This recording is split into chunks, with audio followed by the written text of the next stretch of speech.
Hey, Ghost Machine fans, this one's for you.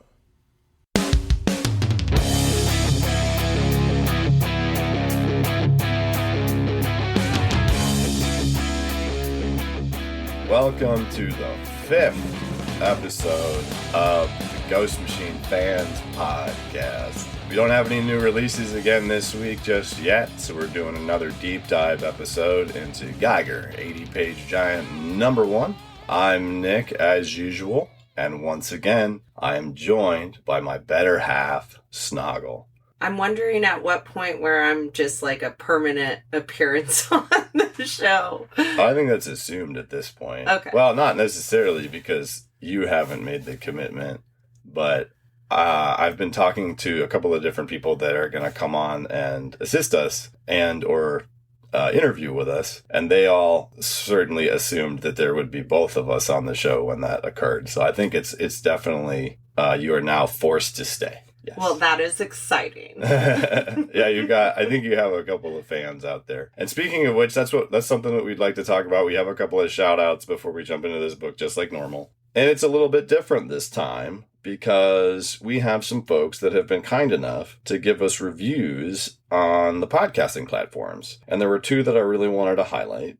It's always super cool to see this type of thing. First person is LF Ghost, or looking for group host, depending on how you think of it. And they gave us a 5-star review. Thank you so much. And they said, come for the Ghost Machine coverage and stay for the epic impressions and interviews. So I think that's awesome. You know, I think LF is probably legendary fan. Legendary fan ghost. Yeah, it's probably something like that. Yeah, I dig it. But that's wonderful. Like, that's a really cool thing to say because that's really what we are trying to do. You know, this isn't our IP or our content. We're just trying to talk about it with folks that we're finding are fans of it as well, and hopefully in an entertaining and slightly humorous way. So, hey, thanks so much for digging that. And then we actually had somebody else named Lego Nightwing. Ooh! Yeah. We love Legos here. Wow, look at that organic response you got. So many Legos in this house. Nick true. Has the action figures and comics, and I am holding it down on the Lego front here. We do have a lot of Legos in this house. So Lego Nightwing said, deep dives and two-headed wolves, does it get any better? So that's pretty awesome. I thought that was a really cool thing. So on that note, it's something we haven't mentioned yet, and this is our 5th episode. We're going 5 weeks in a row. That's crazy that we're still doing it. I'm really enjoying it. But if you are listening on Apple Podcasts or Spotify or any of those things, Stitcher is another one, where you are able to leave a review and a rating. If you don't mind, please go ahead and do that, because what it does is it helps the algorithm or whatever the thingamajig is when suggesting shows that people might like. And also if people search for things that are related to the show, my impression is that the search results kind of like come up more if there are more people that have reviewed or rated the show. I don't know if you have to give us a good review or not. I would assume so. But so, Snoggle, do you know what this weekend is? The weekend before Mother's Day. The weekend before Mother's Day. That's valid. So this episode is airing on May 1st. Oh, May the 5th. Yes. The Revenge of the 6th. There are Star Wars things that are going on. However, it's also Free Comic Book Day weekend. And that's a big deal in a lot of folks' lives that are listening to this podcast, more than likely. Although Ghost Machine doesn't have any Free Comic Book Day books coming out, we did want to remind everybody that they do have second printings of the first 3 ongoing series that started recently that are going to be coming out on May 8th, which is also the same day that Geiger number 2 ongoing is going to be coming out. So there's some new stuff coming. Make sure to check that out. And the second prints, they're pretty cool. They're like essentially sketch variants, but they're yellow and black instead of black and white. Yellow. And then the one last thing, we did want to thank everyone who participated in our first raffle giveaway, which we did on Instagram. We announced it on the last episode. As of the date that this podcast airs, we will have done the raffle yesterday, but this podcast was recorded prior to that date. So we're essentially back to the future, and the flux capacitor is not going to allow us to tell you who won the raffle because we're not really going to find out until after this was recorded. But as of now, we have 144 entrants into that raffle. So really appreciate everybody who's jumped in on that and started following the page. And hopefully listen to the podcast as a result of all that good stuff. Snoggle. Mm-hmm. How would you describe Geiger 80-page giant as someone who has just finished reading Geiger 1 through 6, and as someone, here you go, Ghost Machine fans, she did it, who has now read Redcoat number 1? There's a lot going on. You know, you get to one of the things I had talked to you about over the weekend is we really get to deep dive into all of these different, like, crime lord bosses of Las Vegas. But some of them, you know, I was like, eh. And then some of them, I really understood why they became villains. And I don't know, I still kind of like them as villains. Mm-hmm. You know? Definitely. And obviously, you know, my favorite little story in here was Barney. So cute. You liked Barney more than the Redcoat story? Yes. Okay. Of course. That's fair. To you, it was easy to jump right into because for the most part, these were things that you knew were connected to the series you just read. Yeah, and I think that it was pretty smart that within it, there were still little snippets of those two dudes sitting at the campfire so you could see why it was going back and forth between different stories. Right. So let's make that clear, Ghost Machine fans. So Geiger 80-Page Giant is a collection of short stories that all take place in the unnamed continuity of what at the time was still Mad Ghost. So at this point, it was assumed that all these stories are interconnected, but each one was written and drawn by different folks. This is not necessarily the same crew that kept doing all of it. It did come out in 2022 after Geiger 1 through 6, but also this precedes Junkyard Joe 1 through 6, which will be our next deep dive. So before we go any further, we do have to do our patented spoiler pause, because we forgot to let everybody know that if you've made it this far, the way our podcast works is we're going to talk about this book. We're not going to summarize it. We want to talk about it together in a way that hopefully makes you smile a little bit and makes you a little bit more interested than you were before. But we are definitely going to spoil the things that happen in the book. So if you have not read Geiger 80-Page Giant number 1, please pause the podcast right now and then come back after you have done it. I guarantee you the experience will be superior for you. So what's the first story in the bunch, Snoggle? Who is Redcoat? Who is Redcoat? Not as great as how he found Barney. This is a little bit different, though. Well, I did like the magical elements. As you know, that is like my realm of fantasy is magic. Absolutely. So I imagine, we're not going to talk about it right now, but I imagine you probably liked the follow-up, which was Redcoat number 1. Mm-hmm. Yeah, there's a lot more that happens there. But this one, something that's very different about this that we haven't talked about, because we've been talking about Gary Frank as an artist this entire time. This is drawn by a guy named Brian Hitch. Still written by Jeff Johns, still covered by Brad Anderson, who we've talked about. We love both of those people. But this is drawn by Brian Hitch, who is someone that I really adore as an artist. Because I remember when he was drawing a book called The Authority when I was in my teens, I think. I don't think I was even 20 years old yet when that book came out and he was drawing it. And it was just absolutely beautiful. And so for anybody who doesn't know how long ago that was multiple decades ago. And that book, those characters have, I think, been announced as they're coming out with part of that James Gunn DC Universe type of deal. So they're really well-known characters. On that very first page, of course, me always jumping ahead, is that George Washington? Well, how about I give you a little bit of a background and maybe even try to immerse you in the situation just slightly. Okay. Because that's how we do it around here. I'm so ready. At Ghost Machine Pants. So to give you a little bit of historical background, you're Major General John Sullivan. And it's the evening of December 25th, 1776. And suffice it to say, it's a white Christmas. You're crossing the frigid waters of the Delaware River with General George Washington. A vicious blizzard rips around you and the other 2,400 colonial troops with you. That's 3,000 fewer men than you and George had planned for this day, and you're concerned. British redcoats and Hessians are garrisoned at the city of Trenton, your destination.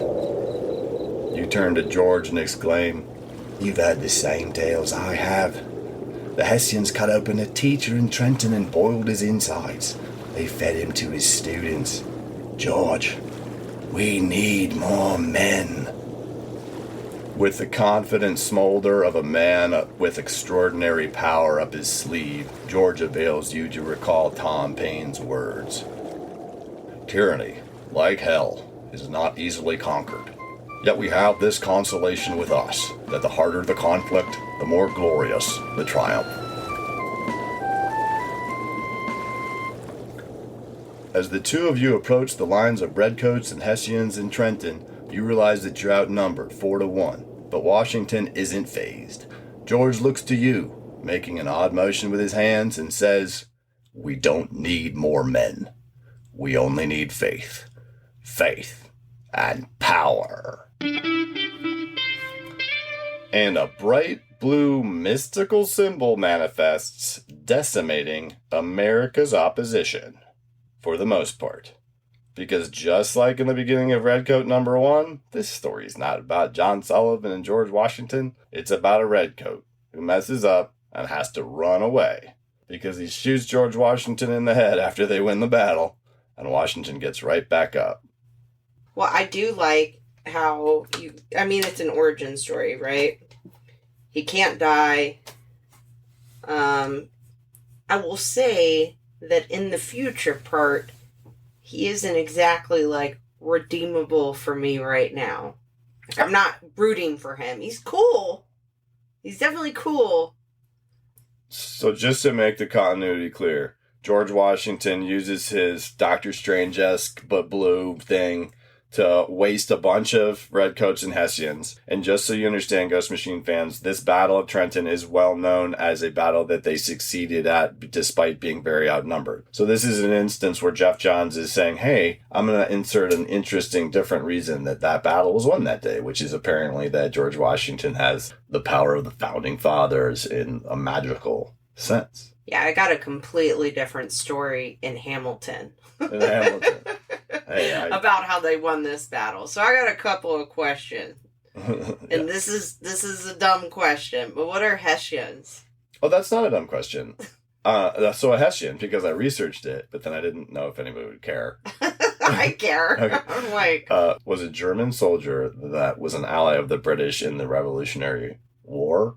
And it is actually a misnomer, according to the research that I did on very credible sources like Wikipedia. It's a misnomer that they were vicious and barbaric and they did those crazy things. They were actually very regimented and a well-known outfit of troops or whatever. But they were assisted the British in the Revolutionary War, and they were known to be quite proficient, one way or another. Do you think it was a tactic to make them seem scarier than they were just by word of mouth? I don't know. There was no cameras back then. No. So if you just said, hey, the Hessians are balling up bodies and eating them. Yeah. They'd make them pretty scary. Yeah, the Hessians are coming doesn't have the same ring to it. Oh, it's Hessians. No, I'm just saying if you're Paul, it might, I don't know which one it is. It might be both of those. It might be neither. Please feedback. Well, thanks, yeah, listeners. If you're a history major and you want to comment on our ridiculous diatribe here, then email ghostmachinefans@gmail.com. I do like that there was power involved, and I think it is definitely a more plausible story than what I heard in Hamilton. He says, and power. Right. Just blast all those people away. So you brought up the future.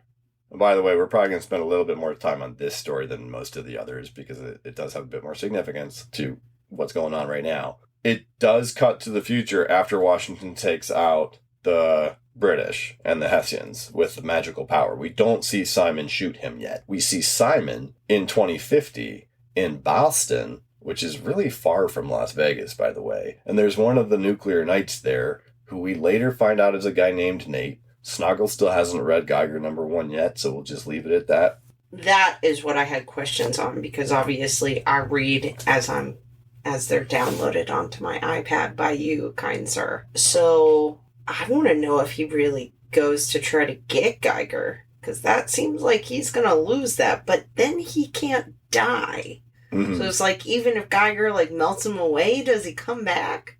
Those are really good questions, and that's not part of what happens in this guy, so we're not sure. But what's most interesting is that the guy he is talking to ends up becoming a reoccurring character unexpectedly. Mm. But you said he doesn't have redeemable qualities. Give me like a short version of what you mean. Well, he's a womanizer. Right? I mean, he just kills people for food. He's immortal and he can't get his finances together. I have a lot of questions. Mm. Yeah, I had an issue with that as well. Yeah, it almost seems like he's being punished. Well, it's kind of strange that everybody knows who he is, and he walks into this place, and he says to everybody, "Hey, I'm here. Does anybody need somebody killed? I'll kill somebody you need dead for a meal." And it's just an interesting dynamic, because I guess maybe he's forever hindered by the fact that he can't have finances or whatever it is. But we're going to learn more about that in his story. What the big thing for me was, as someone that had just read Geiger and didn't kind of want it to end there, is I read this and I'm like, holy cow, this transcends 300 years. There's going to be a lot going on with this comic, you know? And then you read further into the book and you realize this is going to be its own series too. And it got me very excited, because that type of connected universe thing hasn't really happened in a while outside of like DC and Marvel type of stuff very much. And I like this a lot more. No, I agree. I think it's awesome.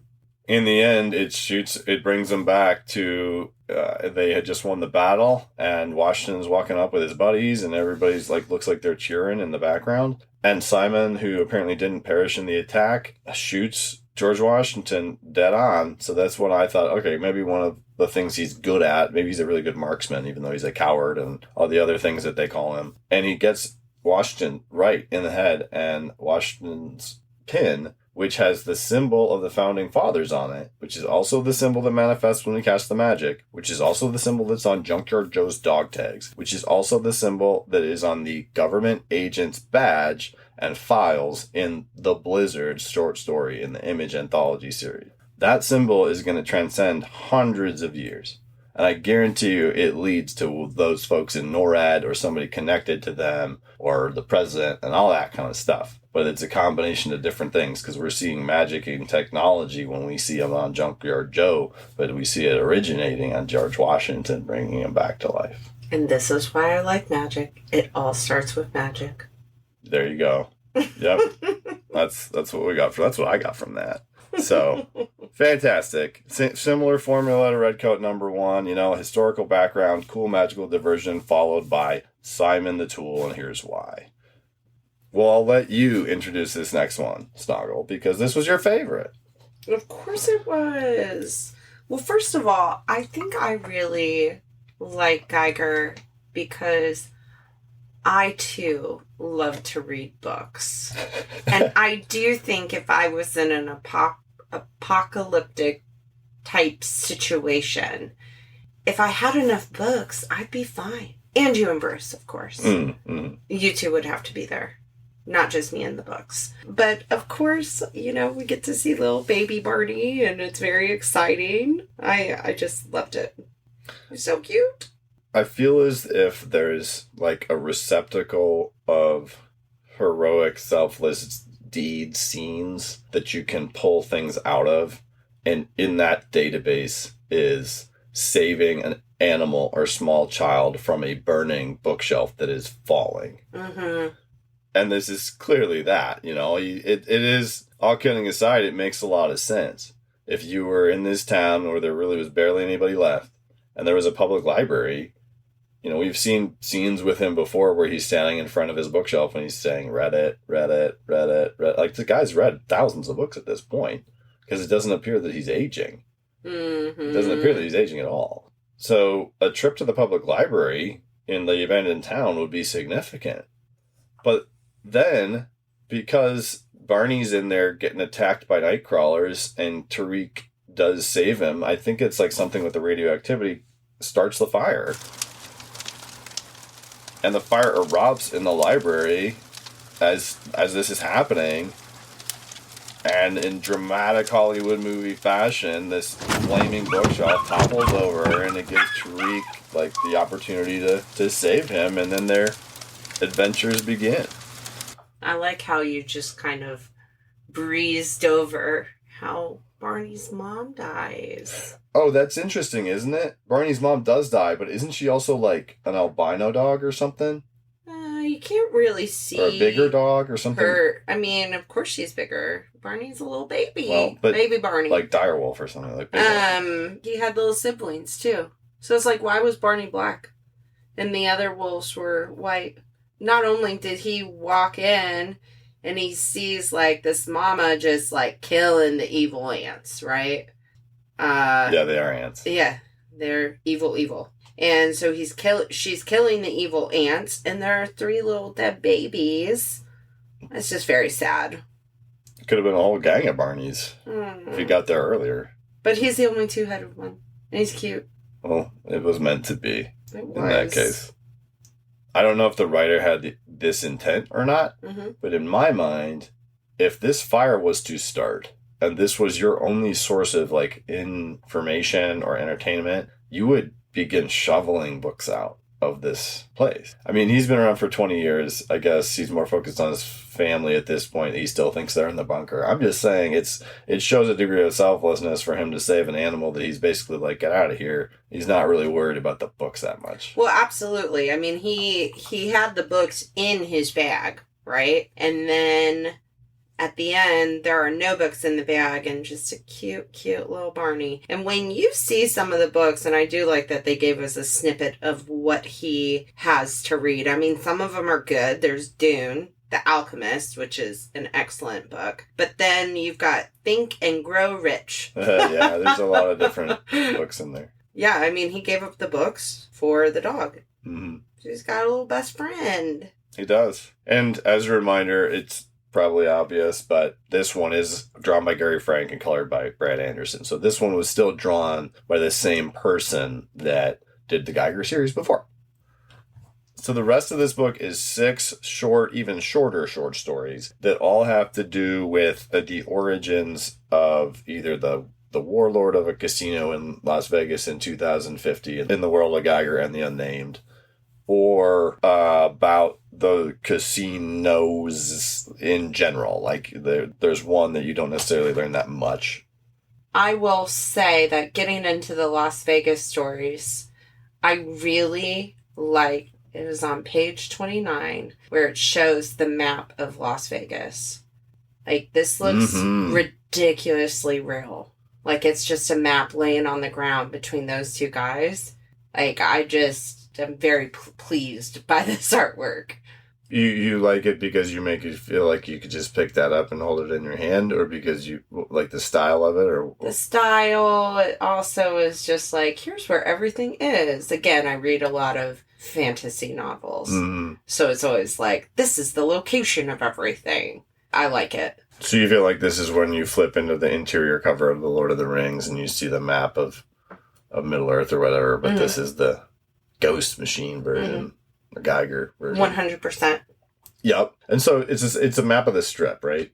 It's not much other than that. It's a map of all the different casinos on the strip. And some of them we haven't even heard about yet. And some of them... Oh, like the Jurassic? Yep. And some of them are just mentioned offhand, and others we get entire stories about. And the first one of those is called The Safari, and it was written by Peter Tomasi. I very much enjoyed this one. Did you? Yes. Yeah, I believe I've read a decent amount of Green Lantern that he has written. And the art, I looked up this last name to try to make sure I got it right. The art was by Peter Snedjberg. 2 J's in there, and you gotta get the 2 J's out, is what the Google pronunciator said. Sorry, Peter, if I'm wrong on that one. The premise of some of these is to tell you what happens when you lose in the casino. And that's what the Safari one is about, essentially, in the end. And about how that changes because of what one of the contestants surviving that's not expected. So good. Like, I just can't even blame him. This is, so in Geiger, they're like, ooh, Safari Bob, he's scary. He basically is kind of in charge of everyone. And I feel it's because, yeah, he's kind of a villain, but he's a villain towards them. Towards the people who have stuff. Like a Robin Hood type of guy. Correct. What it is if you've ever seen The Running Man or any of those, like, you can be hunted for a prize type of stories, that's what one of these is. But it's that somebody was that contestant, and what used to happen is if somebody won, they would win the opportunity to hunt another human being. And so one of those human beings that ends up getting put in a position to be hunted doesn't know that until after like a significant period of like strength and conditioning that Safari Bill, not Bob, provides him. And it looks like that what they did is they took destitute people off the street and they did this, and then they sent all of them out to be hunted by people who had been winners in the casino. Then Bob, who was not... He's a Marine. Yeah, he was a Marine, and then he was a vet looking for help, and then that's how Bill took him in and put him through all this. And Bob survives, ends up killing Bill, and then takes over and flips the script and says, okay, if you lose now, you can either work in my mine or you can be hunted. Well, he even directly says, change the roster of players from those in need, which was him, to those in greed. Yeah. So the people who play are like the greedy people, not the people who really, really need it. Right. And remember the last time we saw Safari Bob was at the last like 2 pages of Geiger issue 6 when they were getting ready to talk to the government along with the Queen and Goldbeard. It made me like that character as well. It made me wonder like what is that character's motivations going to be when he's doing like larger things in the universe, because like you said, even though they do mention a few others that we'll talk about kind of mysteriously as being dangerous, everybody does say like you don't really mess with Safari Bob. And he's at the head of the table at the end of that Geiger number 6 issue, so he's a significant person, but he also seems kind of like a better person than a lot of them. It was a good origin story. Yes. Most certainly. So yeah, it kind of makes, but good origin story is good if we don't ever hear about it again. So hopefully we do hear some more about Safari Bob. Next one's called The Karloff, and this one was written by Sterling Gates, and the art was by Kelly Jones. I'm a 90s comic book guy, so Kelly Jones is very dear to my heart. He's done a lot of really cool Batman stories and other things. I think he did a lot of Vertigo books. I think he might have done some of the Sandman books too. This one was a little different. I enjoyed it, but did you notice how they said that this casino came to be? They say that on the day after the bombs went off, it just appeared on the strip. So it's not as if like it had been around for generations and it was the creepy one. Because the premise in this, Ghost Machine fans, is that only the most desperate gamblers go to the Karloff, which is a, for lack of a better way to describe it, Universal Movie Monsters themed. No, it is. I mean, casino. It's excellent. It's so creepy. It's even got the like creepy attic or whatever you call that. Turret. Turret. Like a turret. I was going to say penthouse. Penthouse turret. Well, I mean, it's a castle. You can't see penthouse for something as creepy as this. That's true. Like, they wouldn't go to the basement. They go to the dungeon. That's true. They would go to the dungeon, or worse. Oh, it's so good. I mean, I liked this. It's creepy. Because they don't show you Karloff, unless he's the guy at the end in the lab. He may be. I don't know if they made that abundantly clear or not. But it's an interesting premise, because it's like everybody who's super desperate that has nothing and needs to win or get out of this place, they go there. But then they say if you win, you just get to go to the top floor where everything is hunky-dory. It's not like you get money and then you get to go. You still have to stay there. Well, I think they show Karloff at the end. Because that's the guy who's going to cut out his liver? Yeah, and it says, unfortunately, by not abiding my rules. Ah, okay. There you go. Good catch. It looks like a very, very creepy Pee Wee Herman. Very creepy Pee Wee Herman. R.I.P. Pee Wee Herman. Yeah, I know. Too soon. Haha. Oh, wow. Okay. People that don't know anything we just talked about. Because there's some younger folks. That's funny. Go look up your Pee Wee Herman if you don't know that joke. But, did I just age us? No, I think they know. The thing is, I don't know if there's any chance of this, but there's another book kind of semi-connected to this universe coming out in, I believe, the fall or August-ish, called Hyde Street. And its whole premise is like that there's a darker layer of everything in the world. And when I read that this, because in the beginning of this short story, it says the casino just popped up the day after the bombs. I was like, man, there's magic there too. You know what I mean? It's just very different magic, I would think, because it's not like they're taking people's hearts and all this stuff is for bets just because it's like they're moving stuff around. He does say that he's friends with the organ people, which makes a lot of sense. Yeah. You know, and that's cool. That's how they get, maybe. We'll ask Mike. We'll ask Mike, the organ person, about his relationship with Karloff. You hear that, Mike? I know you're out there getting ready for your appearance. Just remember, we're going to want to know about that. So it's cool. The art is just awesome. It's just nice to see that. And it's just perfect for this setting. Oh, it's so good. Next one, I think it's not a bad story, but it was very quick and very sad. And I'm curious to see if we ever hear much about it again. Tragic and sad, sad, sad, sad, sad. I even brought it up to you. So from the very beginning, you can tell that she had a C-section, so you don't know, like, what had happened to her baby. It's just sad. Yes. So the story is called Nero's, as in the Roman emperor who played the fiddle in the story while Rome burned, etc., like a notorious villain. And it's about how in their casino, it doesn't even really explain how the casino works. It just establishes that he's a very horrible person that basically enslaved a young girl and then took her baby and turned him into a giant gladiator who he then later puts in a position to kill his own mom, and she has written him a note about that. And his name is Ursa, because he wears a bear head on, or whatever. Super sad story.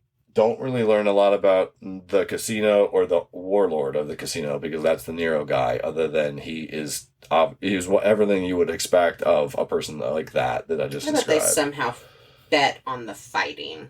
Oh, I'm sure that's an element of it for sure, but in all of these, I still get the impression that people are playing casino games, too. Mm-hmm. But I come away with it saying, I need that Ursa character to, like, reappear, even if it's not a lot. Maybe if it's just, like, a nod to it, maybe because the other stories take off more or whatever. I'm not sure that's going to happen, but it would mean more to me to have read this and be like, oh, yeah, that guy, you know, or, like, if he's the guy that gets to kill Nero one day, or just something of that nature so that we can look back on it and be like, hey, remember the first appearance of that guy? Well, it's his dad. Yeah, Nero is his dad. Right? Mm-hmm. Yeah, absolutely, you're right. So I hope he kills him. Yes, there you go. It's horrible. Dum. So, I know. I mean, she bit off his fingers. One can only hope. That's right, she did do that. Mm-hmm. We don't even need, horrible sound effects to emphasize how bad that is. It's just terrible. Ugh. But, I'll be honest, my least favorite might be upcoming, which was the one about the pirate place, which you said was your casino. That's where you wanted to go. Of course, pirates are cool, man. Would you really want to go to the one we just read about? I wouldn't. As a woman, yeah, no kidding. It feels like the worst of all of them. I mean, it is a very short story, but I don't feel like this one really gave us any background to who runs the casino. Yeah, and you just made me realize something when you said background. The story we just went over, called Nero's, was written by Leon Hendricks III, and the art was by Stas Johnson. And I will say that, I thought it was well written and well drawn. The one that you just started talking about is called Goldbeards, and it's about the pirate casino that we've heard a bit about, and we have seen Goldbeard and Geiger, written by Pornsak Petershaw, which is how another one I probably butchered, but that's what Google told me to say. And it was drawn by Sean Galloway and Rosa LaBarbera. And I looked up Rosa LaBarbera because I was like, is there some connection to Hanna-Barbera? And there was not. However, she is a well-known Disney artist. And that makes a lot of sense because the story is drawn like an animated thing. Like if you've seen the current Gargoyles comic book, which is rather popular, it is drawn in a similar way. It's like somebody took a Disney style and put it on a comic book panel. That's fine. Like I'm not like that I hate that or that I love that. It's not as appealing to me as Gary Frank or Brian Hitch or Jason Fabach or several other people that I can mention. But the thing is that aside, the person obviously, like, that's what they do, and they do that very well. So I can appreciate and recognize that. This story itself, if I understand correctly, you tell me if I got this right. A pirate that works for Goldbeard, whose dad has essentially Alzheimer's, and Goldbeard helps him out frequently by letting him take his dad on these, like, fake treasure hunts in the sewers of the casino so that his dad can feel, like, a sense of adventure and pride for him again. Yeah, and if this is an origin story to how the pirates are, though, they do have redeemable qualities for one another. Sure. I mean, this was all, they put the treasure for him to find specifically over and over again. He even says, like, well, if you want the boys to seal it back up so he can re-find it, let me know. Right. So at least we see Goldbeard as a good guy. Yeah. And you do get a sense of that he's not one of the evil ones in Geiger either. He's there, like, it's important what he's doing. Mm-hmm. But he obviously is not on the same page with Jeremy. There is one really cool thing in this. They tell you that there are giant lizards or gators underneath Las Vegas. So you mentioned previously... Dragons. Right. You had mentioned previously, though, that they could be like radioactively affected lizards or something, a la the Matthew Broderick Komodo Dragon Godzilla film, if you recall. Remember that? Yes. Yeah.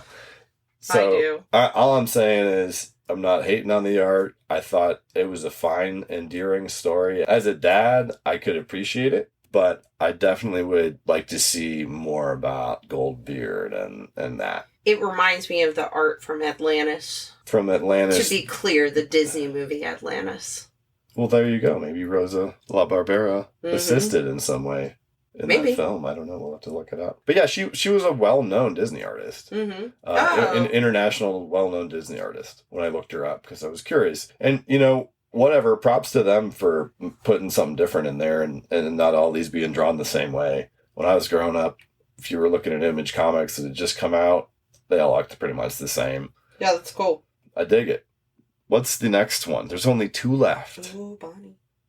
This is your favorite. No, this isn't your favorite. You said, maybe I have it in my head that I want that character to be like your favorite. It is definitely interesting how she becomes a gangster casino boss. Because essentially she becomes a gangster casino boss because her mom, prior to the Unknown War, like leading up to the Unknown War, her mom... just watched gangster films. Watched gangster movies with her. And would tell her why that was cool. And so she's, when you said she's got the creepy black animal hanging on her, and she's got the cigarette stick and all that stuff, that's from that. But, yeah. But she's been so good at gaining the loyalty of other people, which is what she places a very big emphasis on when she's talking to this new recruit of hers named Kira, that this casino is themed around this thing she must love from her childhood. You know what I mean? This isn't like a casino that popped up this way or whatever from some magical place or so she drives it so much that she even has everybody dressed that way and do those things. Like her bodyguards look like old school gangsters. It's pretty cool. Well, she pretty much has one of the best suits that I've seen so far. A lot of them have been super cheesy with the feather. I remember that, and I remember feeling as though it was a status symbol with the way it was drawn. And that reminds me, this one was written by Janet Harvey Navala and drawn by Megan Levins. And I liked it. The suit, her suit, is drawn in a really extravagant way. And it also highlighted that none of her minions or hench people have customized suits. So customized suits are, to an extent, a status symbol in this part of the universe or whatever. I will say one thing I do like about Bonnie is she doesn't punish people like the other casinos we've seen for stealing. Like, she could have just killed that woman. But instead, she feeds her, takes her on a mission with her, kills some people with her, and then she's like, you work for me now. I mean, that's pretty gangster. It's quite literally gangster in this case, and buries them in the desert. and this is one of those things, like the concept of a mob boss taking a new recruit and 2 existing hench people out into the desert or out into the forest or out into the whatever, and telling the new person that, like, making the new person feel like something bad's going to happen to them, and making the existing hench people feel like they're in on it, to only then kill the hench people because they did in fact betray you and recruit the new person as your new hench person. That is not a new idea. Like, I feel as if I've seen that scene before in many a movie. What I haven't seen before is one of the henchmen has his arms replaced with guns, who's shooting like radioactive ants as they get out there, because it's where they're storing their moonshine, because somebody did hit their moonshine still, which is a whole other cool thing. I will say one thing that's a smidgen different than the usual, like, you're going to kill the people who betrayed you, is she still does have loyalty. Because one of them she shoots after she's like, Noodles, I know you know what you did. I'm sorry I have to kill you. And he literally thanks her. Thanks, Bonnie. Like, as she shoots him in the head. Yep. And the girl's probably just like, oh my goodness. But now she'll be loyal to Bonnie. Right? Yeah. And that's the idea. So, pretty and her name's cool. Babyface now. Of course, she gave her, like, a gangster name. No, you're Babyface. They'll be back. So that one was fun all around. I think we actually know she'll be back because we have seen a Gary Frank variant cover of Redcoat, either 2 or 3. I think it's number 3. And might be number 4. Somebody out there is going to want to correct me. And it has Simon Pure standing with several female ladies, and one of them is Bonnie Borden in the back. And I think she's like flipping him the bird or is clearly mad at him. She's like giving him a grimace and something like that. So she's not going away. We're going to continue to see her appear in that time period at least. Now there's one more story in here. It's called Saturn 7. It's about a space-themed casino that I think we've heard it mentioned, but I don't think we've heard about this at all. This one was written by Jay Faerber and drawn by Joe Prado. It kind of looks the most normal of the casinos when you look at the people on the inside, by the way. Yes, it looks as though it's... Yeah, they put some space-themed stuff up and... Yeah, it kind of makes you think, like, that she mentioned something about, like, reenacting it because so many people don't believe that the moon landing happened anyway. So there's probably some element where you get to go walk weightless or something. But I agree, even the people that are maintaining the casino, they kind of look like normal casino people. But the premise of this one is different. I mean, she's awesome. This is like revenge story 101. Yeah, okay. They took the casino from her dad, and they're trying to say, well, he lost it. And she's like, no, you stole it. I'm not stupid. And I will say, very cool line. I mean, shouldn't someone who runs a casino know that the house always wins? And then she puts the helmet back down and goes, and this is my house. Then the next scene, you just see an explosion. Some obviously gas that's just like making them die. It's pretty cool. I like her. We know nothing more about her than she killed those dude who took her casino. And it was her casino because it was her parents, and somehow she got separated from them. But that's really all we know about that one, you know? And then it gives us back to the gentlemen that are around the campfire, these 2 guys. And did you notice we now understand why one of them, the older one with the eye patch, probably has some of this knowledge, assuming he's been doing what his profession is for a little while. Did you notice what their job is? Oh, I got a detail that Snoggle didn't get. Oh, hold on. She can't look it up now. That's cheating. I know. I didn't notice. What are they? They're mail carriers. Oh. Yeah, they walk over. That's how they have so much information. That's what I'm saying. That's cool. The mailman. And so that's why they get around so much. And there's one really interesting thing that the younger of the 2, the one that has been like listening to the story this entire time, says to the other one. He asks him if he'll tell him about Milky Way. And the one that's like the narrator guy says he won't even talk about the boss of the shooting star until they're out of Nevada. But the one thing he will tell him is that Milky Way is in love with the glowing man. She's the deadliest. She's the deadliest of them all. Like, okay. But just like... Ooh, Geiger has a girlfriend? I'm just saying, for a guy that has supposedly been at the bunker for 20 years, between that canyon in Mexico that he went to, whatever that is, with Milky Way, he has an agreement with Safari Bob, too. Like, there's a lot that we still don't know about. I'm very excited. I will say one thing I really do get as a female reading this 80-page giant. I do feel that there are some very strong female characters in storylines, and that's nice to see.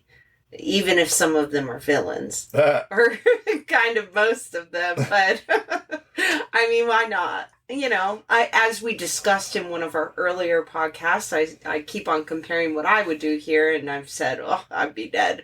But if given the opportunity, I would definitely be in Bonnie's shoes. I don't know if I could kill people. Oh, no. I don't think you can. That's a good thing to question, right? You're like, I think Barney is cute, and I'd like to cry because Barney's mother perished. But I could kill people. No, I couldn't. Yeah, there you go. That's probably for the best that you can't. I mean, of course, things would change if we were living with giant ants. Oh, sure. And, all of the calamity. Yeah. Like, Oregon people, I think I could kill people at that point. Mm-hmm. Yeah, that's fair. If you became an Oregon person? No. Oh. I said if the Oregon people came for me. Oh, absolutely. Yeah. I'm not trying to eat hearts and stuff. They wouldn't get me. Oh, I forgot I said it. Yeah. No, this was really enjoyable for me. I talked to you about, I don't know why I do this, and maybe it is because of how cinematic comics have come to be, but I looked at it as like, this is really great foundation for a nice interwoven story. Some of the characters, but some of those characters I really liked. So you know how usually at the end of the podcast I say, do you have anything to say, Snoggle? Yes. Well, now I don't have to ask that because the microphone was just dropped and I have absolutely nothing more to add than that. Because that's absolutely the case. That's why this is so exciting. Anything that's on that unnamed timeline that you see in that book has to do with this shared universe. So it's a super awesome thing. It's a reason I keep saying it reminds me of other interwoven stories, just like you said. So what am I reading? That's for right. Next week? So we're going to, for next week, we do have a couple of things coming up. Just to let everybody know, we have a friend of this show from the Facebook group that is going to be joining us for a brief interview to tell us about how the VIP experience at MegaCon 2024 was this year, because he was lucky enough to be in attendance. Super excited about that. We are going to see an appearance of Mike the Oregon Person one day soon as well. Other than that, we are going to keep doing raffles. The next one will kick off as soon as we reach 500 followers on Instagram. So tell your friends on that thing to go on our page and follow it. We put out content almost every single day to do our best to entertain you. Click, like, and subscribe. I don't think, can you subscribe? Oh, you follow. Well, follow. You follow. I was more or less I've never used it making before fun this. of, there's a little SNL bit. Oh, an SNL thing. Oh my goodness. Well, thanks so much for joining us tonight for the 5th episode of the Ghost Machine Fans Podcast. Goodbye, legendary fans.